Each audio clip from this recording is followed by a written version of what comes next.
Hey guys, welcome back to my channel, and today I'm going to be talking about my time in Florida. Some of you guys may know that I just spent a week in the Miami area. I had a really great time and I got some footage while I was there that I will show you guys. I also got some beautiful pictures, and I'm also going to be going over some current events. 3 current events, and I found some really interesting stories to talk to you guys about. So if you're interested, then keep on watching.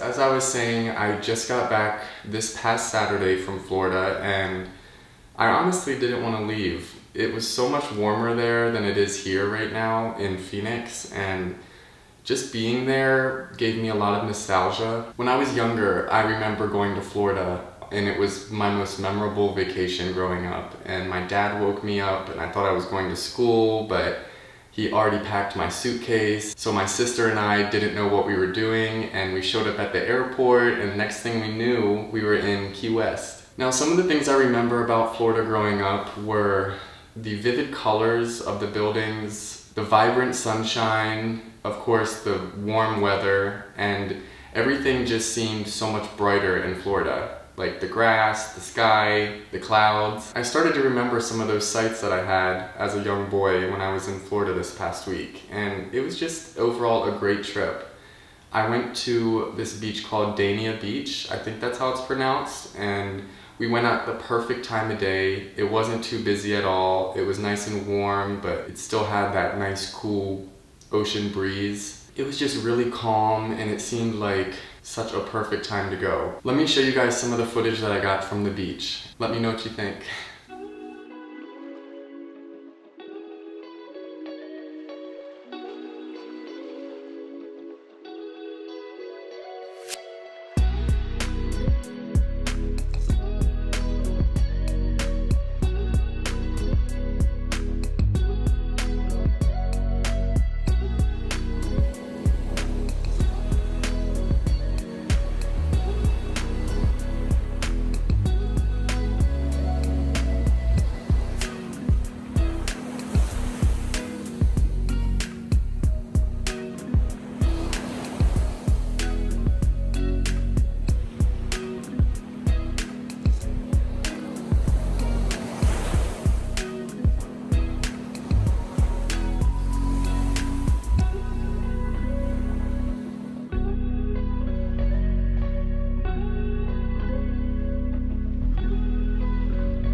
Now, I was visiting Florida to work. I wasn't there for pleasure, but I was happy that we got one afternoon when everybody finished all of their scenes up and all of their duties, if you will.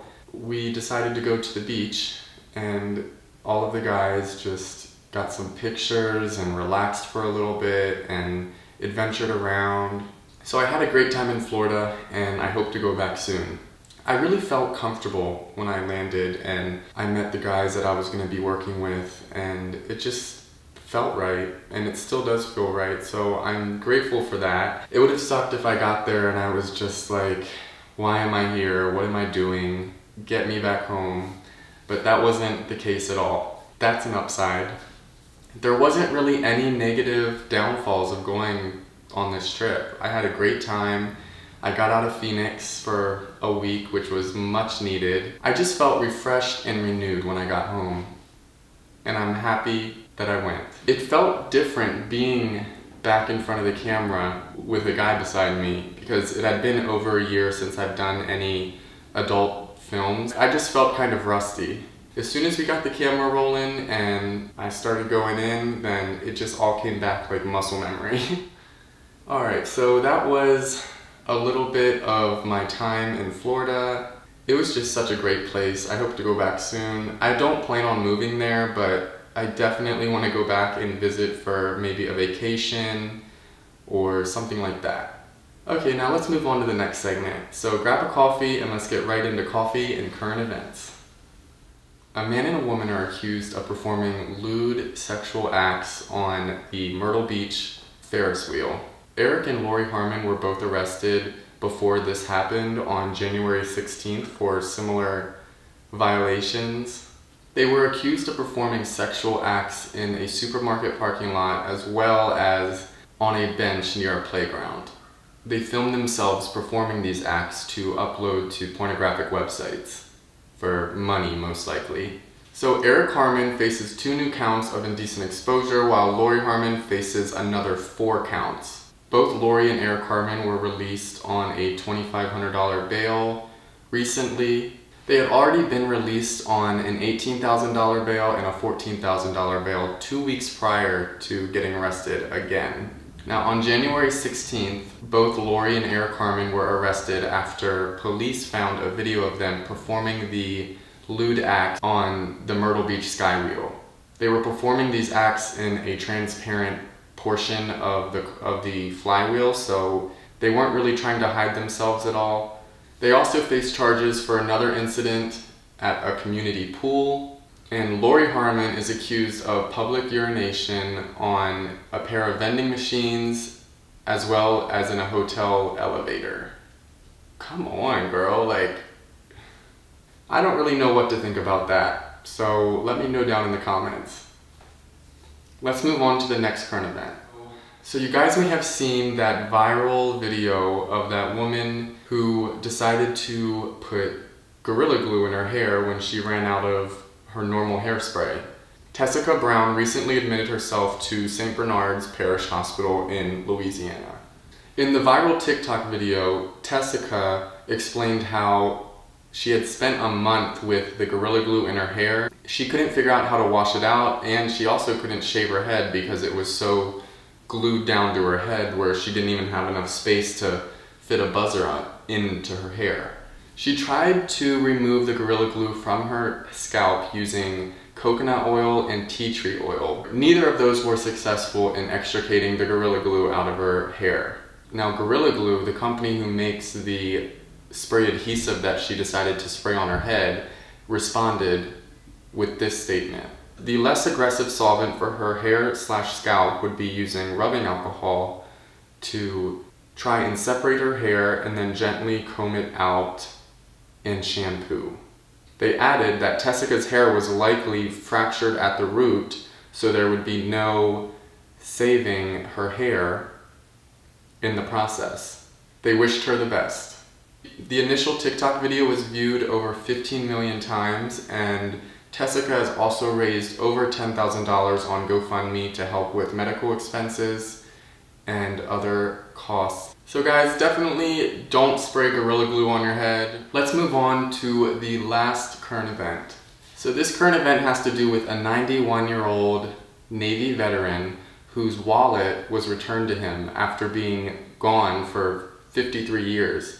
His wallet contained his Navy ID as well as pocket instructions for what to do in case of an atomic bombing, along with a recipe for homemade Kahlua. The man, whose name is Paul Grisham, was a Navy meteorologist, and he worked for 13 months in Antarctica in 1967. His wallet was discovered wedged behind a locker in McMurdo Station, which is a U.S. Antarctic research station, which is also where Paul Grisham was working in 1967. The building was in the process of being demolished when workers stumbled across his wallet, and this happened in 2014. One of the men involved in the demolition contacted his former employer, who was able to get him in touch with someone who previously worked with Paul Grisham. This particular man that was contacted had a penchant for returning lost items to veterans. The wallet took 6 years to return, but the 91-year-old Paul Grisham said that he completely forgot about it and never thought he would see it again. That just goes to show you how small the world is and how anything can happen when you're least expecting it. So that's a great story. I hope you guys enjoyed those current events. The first one was really hard for me to understand because at some point people just stop caring, you know, and obviously Eric and Lori Harmon need to stop getting a slap on the wrist because there's kids in some of these places that they are performing their acts, and you don't want your small children to be stumbling across a grown man and woman in the open doing unspeakable things. That could scar a kid for life. I hope you guys enjoyed this video. Let me know what you thought about it, and I will see you in the next one. Bye.